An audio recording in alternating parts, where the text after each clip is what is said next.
Hello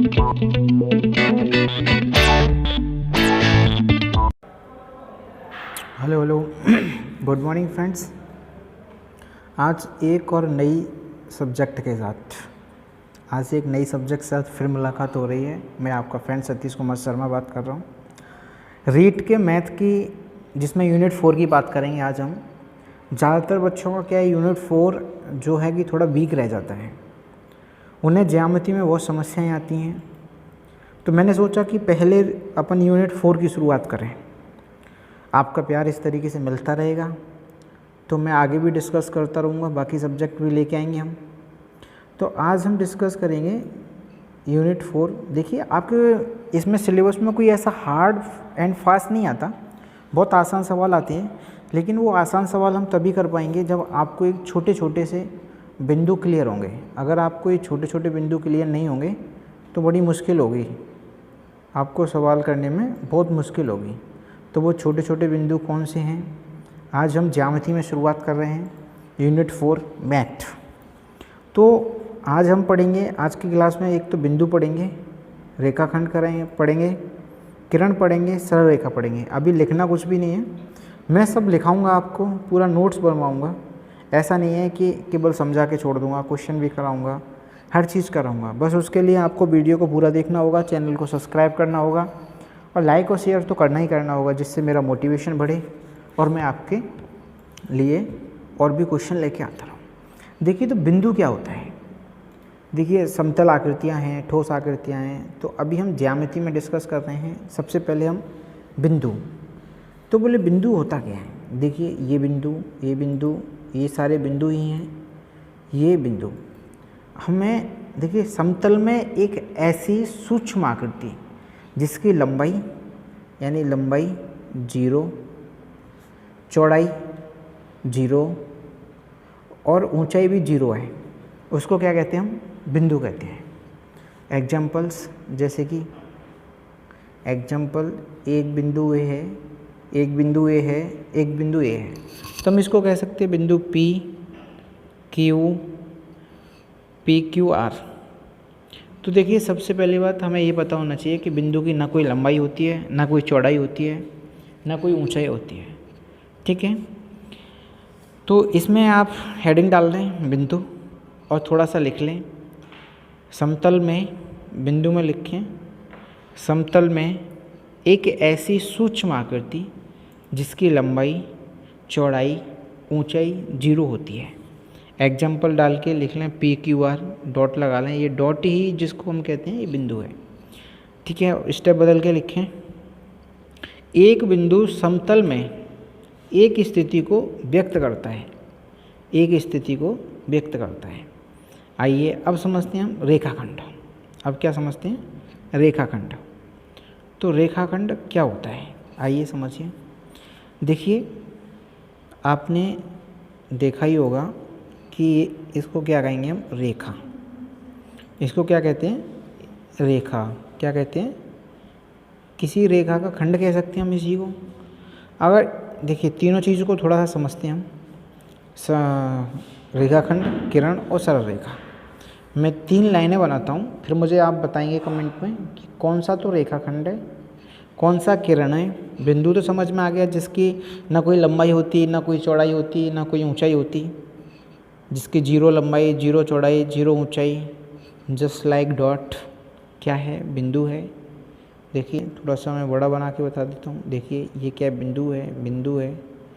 तो I hope आपको बिंदु तो समझ आ ही गया होगा। अब देखते हैं मैंने क्या है, चलो इसको मैं दोबारा से बनाता हूँ एक बार। एक लाइन ये है, एक लाइन ये है और एक लाइन ए है। एक लाइन क्या है? ए है। तो बताइए, इसमें रेखाखंड कौन सा है, किरण कौन सी है, सरल रेखा कौन सी है? कमेंट करिए फटाफट से, जल्दी जल्दी कमेंट करिए। ए इसको नाम दे दिया, बी और इसको नाम दे दिया सी। तो देखिए, ए क्या है? ए एक रेखाखंड है, बी किरण है, सी सरल रेखा है। अब देखिए, सरल रेखा है, इसको इधर में भी अनंत तक बढ़ाया जा सकता है और इधर में भी बढ़ाया जा सकता है। लेकिन जो किरण है उसे सिर्फ इसी दिशा में और आगे तक बढ़ाया जा सकता है। तो इसमें कुछ पॉइंट हैं जिनको आपको याद रखना होगा, लिखना होगा, समझना होगा, जिससे आप समझ पाएँ। तो हम एक छोटी छोटी चीज़ों को लेके चलेंगे जिससे आपको आगे कोई भी प्रॉब्लम ना आए, आपका हर कॉन्सेप्ट एकदम से क्लियर हो, एकदम क्लियर रहे। ठीक है, चलिए आइए लिखें सरल रेखा में। सरल रेखा में लिखिए, एकदम सरल रेखा में लिखेंगे। लिखें नंबर एक लिखें, समतल में ऐसी स्थिति किन्हीं दो बिंदुओं को मिलाने वाली आकृति जिसकी एक न्यूनतम दूरी हो, यानी ये बिंदु इधर में है एक बिंदु और इधर में, इन दोनों बिंदुओं को क्या कर रही है, मिला रही है।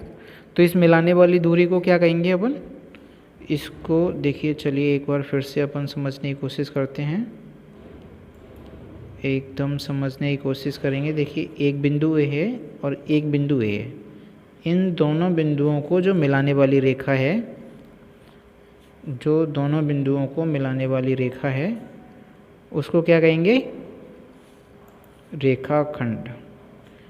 ये जो रेखा है इन दोनों बिंदुओं को, लेकिन इनकी एक न्यूनतम दूरी होनी चाहिए, ऐसा नहीं है कि इनकी कोई न्यूनतम दूरी नहीं हो। ठीक है, चलिए आगे समझते हैं, चलिए आगे समझेंगे। अब लिखिए, ये पॉइंट लिख लिया। नंबर 2 लिखें, व्यक्त कैसे करते हैं। जैसे कि कोई रेखा है ए बी, तो इसको व्यक्त करने के लिए ए बी के ऊपर एक लाइन खींच देंगे। क्या कर देंगे, रेखाखंड के ऊपर एक लाइन खींच देंगे। तो इसको नंबर 2 पे लिख दें, व्यक्त करने के लिए ऐसे व्यक्त करते हैं। नंबर 3 देखिए, नंबर 2 हो गया, नंबर 3 देखिए, लंबाई निश्चित, परिमित या सीमित, तीनों अलग अलग नाम है, निश्चित ऑब्लिक सीमित ऑब्लिक परिमित, यानी एक फिक्स दूरी होगी, न्यूनतम दूरी होगी। ऐसा नहीं है कि इसकी कोई फिक्स दूरी ना हो, एक न्यूनतम दूरी होगी। नंबर 4 लिखें, रेखाखंड पर अनंत बिंदु होते हैं, 2 अंतिम बिंदु होते हैं या एक प्रारंभिक एक अंतिम बिंदु होता है। अगर हम कहें कि रेखाखंड पर कितने बिंदु हो सकते हैं, तो अनंत हो सकते हैं, लेकिन 2 तो होते ही होते हैं। जैसे एक प्रारंभिक बिंदु कहते हैं, एक अंतिम बिंदु कहते हैं। तो क्या कह सकते हैं हम इस पर, 2 अंतिम बिंदु होते हैं जिसमें एक प्रारंभिक और एक अंतिम बिंदु होता है। चलिए अब बात करते हैं किरण की, आइए किरण की बात करते हैं। तो किरण, ये देखिए, ये जो निशान है इसका, जो ये साइन है, ये किरण का है। किरण को एक तरफ हम बढ़ा सकते हैं, इधर इसको स्टार्टिंग है, इधर नहीं, केवल इधर ही इसको अनंत तक ले जा सकते हैं, बहुत कहीं तक ले जा सकते हैं। तो लिखिए, रेखाखंड को एक दिशा में अपरिमित लंबाई तक बढ़ाने पर बनी आकृति। लिखिए पॉइंट नंबर 1, रेखाखंड को एक दिशा में, यानी रेखाखंड को एक दिशा में, यानी इसको इधर नहीं बढ़ा सकते, सिर्फ इधर बढ़ा सकते हैं, इधर बढ़ा सकते हैं। रेखाखंड को एक दिशा में अपरिमित लंबाई तक बढ़ाने पर बनी आकृति किरण कहलाती है। व्यक्त, इसको व्यक्त कैसे करते हैं, आइए आप जानते होंगे, आप में से बहुत से जानते होंगे, लेकिन नहीं जानते उनको बता देते हैं। देखिए ए बी के ऊपर अपन ने एरो का निशान लगा दिया, इसको व्यक्त करते हैं। लंबाई अनिश्चित, अपरिमित, असीमित, इसकी लंबाई कोई निश्चित नहीं होती है, कोई परिमित नहीं होती है या सीमित नहीं होती है। इसकी जो लंबाई है अनिश्चित, अपरिमित, असीमित। 4 नंबर पर लिखें, किरण पर अनंत बिंदु होते हैं। किरण पर भी अनंत बिंदु तो हो सकते हैं, बिंदु जस्ट डॉट कहीं भी कितने भी हो सकते हैं। तो इसको हम कह सकते हैं कि किरण पे अनंत बिंदु होते हैं, किरण पर अनंत बिंदु होते हैं। एक परिमित बिंदु होता है, एक प्रारंभिक बिंदु होता है। देखिए किरण का ये प्रारंभिक बिंदु है, ये प्रारंभिक बिंदु है, और यहाँ से ये किरण शुरू हो गई, तो इसका प्रारंभिक बिंदु 1 होता है, अंतिम बिंदु नहीं होता इसमें। ठीक है, अब देखिए सरल रेखा, अब देखिए आइए सरल रेखा। सरल रेखा देखिए, सरल रेखा को दोनों दिशाओं में बढ़ाया जा सकता है। सरल रेखा को दोनों दिशाओं में बढ़ाया जा सकता है। आप जानते हैं ऐसे ये सरल रेखा ए और बी है, ये सरल रेखा ए और बी है। तो रेखाखंड को दोनों दिशाओं में अपरिमित लंबाई तक बढ़ाने पर बनी आकृति। रेखाखंड को दोनों दिशाओं में अपरिमित लंबाई तक बढ़ाने पर बनी आकृति। इसको ए की तरफ भी बढ़ाया जा सकता है और बी की भी तरफ बढ़ाया जा सकता है। तो इसमें लिखें पॉइंट नंबर 1। इसके कुछ पॉइंट याद रखने हैं कि क्या क्या होता है। रेखाखंड को दोनों दिशाओं में अपरिमित लंबाई तक बढ़ाने पर बनी आकृति। नंबर 2, इसको व्यक्त करने के लिए ए बी और इसको ऐसे निशान लगा दिया जाता है। ठीक है, चलिए आगे देखते हैं। लंबाई, इसकी भी लंबाई अनिश्चित, अपरिमित, असीमित। पॉइंट नंबर 3, लंबाई अनिश्चित, अपरिमित, असीमित। सरल रेखा पर अनंत बिंदु होते हैं। सरल रेखा पर भी कितने बिंदु हो सकते हैं? ये सरल रेखा है, इस पे बताइए कोई निश्चित है बिंदु कितने हो सकते हैं? कितने भी हो सकते हैं, बिंदु कितने भी हो सकते हैं। देखिए आइए 1 2 3 4 5 6 7 8 कितने भी हो सकते हैं, तो अनंत बिंदु हो सकते हैं। चलिए लंबाई हो गई, बिंदु की बात हो गई। प्रारंभिक तथा या अंतिम बिंदु नहीं होता, इसमें ना कोई प्रारंभिक बिंदु है ना अंतिम बिंदु है। दोनों तरफ इसे कितना भी बढ़ाया जा सकता है, दोनों तरफ भी कितना भी बढ़ाया जा सकता है। चलिए आइए कुछ क्वेश्चन लिखते हैं, हम कुछ क्वेश्चन लिखते हैं जिससे आपको समझने में आसानी होगी। बताइए, क्वेश्चन लिखिए। क्वेश्चन नंबर 1, एक बिंदु से गुजरने वाली सरल रेखाओं की संख्या कितनी होगी? एक बिंदु से गुजरने वाली सरल रेखाओं की संख्या कितनी होगी? क्वेश्चन नंबर 1 देखिए, एक बिंदु है, समझते हैं। आइए देखिए, ये एक बिंदु है। अब इससे गुजरने वाली रेखाओं की संख्या कितनी हो सकती है? क्या इधर से गुजर सकती है, ये इधर से भी गुजर सकती है, इधर से भी गुजर सकती है, तो कितनी होगी? अनंत होगी। कितनी होगी? अनंत होगी। चलिए नेक्स्ट क्वेश्चन लिखते हैं। इसका आंसर कितना हो जाएगा? अनंत। कितना हो जाएगा? अनंत। चलिए आइए नेक्स्ट क्वेश्चन। दो बिंदुओं से गुजरने वाली सरल रेखाओं की संख्या कितनी होगी? दो बिंदुओं से गुजरने वाली सरल रेखाओं की संख्या कितनी होगी? देखिए बिंदु हैं, दो बिंदु हैं। देखिए एक बिंदु ए है, एक बिंदु ए है। अब इनसे कितनी रेखाएं गुजर सकती हैं बताइए? इन दोनों को मिलाने वाली तो सिर्फ एक ही रेखा गुजर सकती है। क्या ऐसे गुजरने वाली रेखा मिलेगी? नहीं, तो सिर्फ एक रेखा। कितनी?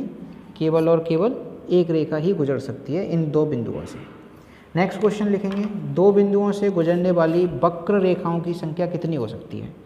तो ये दो बिंदु हैं, एक बिंदु ए हो गया, एक बिंदु हो गया। अब वक्र रेखाएं, जिसको हम टेढ़ी मेढ़ी रेखा भी कह सकते हैं, तो टेढ़ी मेढ़ी रेखाएं तो इन बिंदुओं से कितनी भी गुजर सकती हैं, तो इसमें भी संख्याएं हो जाएगी अनंत। ठीक है, नेक्स्ट क्वेश्चन लिखेंगे। तीन संरेखीय बिंदुओं से गुजरने वाली सरल रेखाओं की संख्या कितनी होगी? अब सबसे पहले तो आपको ये पता होना चाहिए संरेखीय बिंदु किसे कहेंगे। तो सीधी लाइन में जो बिंदु होंगे उन्हें संरेखीय कहेंगे। ठीक है, अगर एक बिंदु यहाँ है और इनको मिलाने वाली रेखा, ये संरेखीय नहीं होगा। तो इसके लिए ये जो सीधी लाइन में दे रखे हैं वो ही संरेखीय बिंदु कहलाएंगे। तो इनसे गुजरने वाली रेखा तो सिर्फ एक हो सकती है। कितनी हो सकती है? एक हो सकती है। चलिए, तो बाकी के क्वेश्चन हम करेंगे नेक्स्ट क्लास में। शेयर कीजिए, चैनल को सब्सक्राइब कीजिए। वीडियो को पूरा देखने के लिए बहुत बहुत धन्यवाद। Thank you.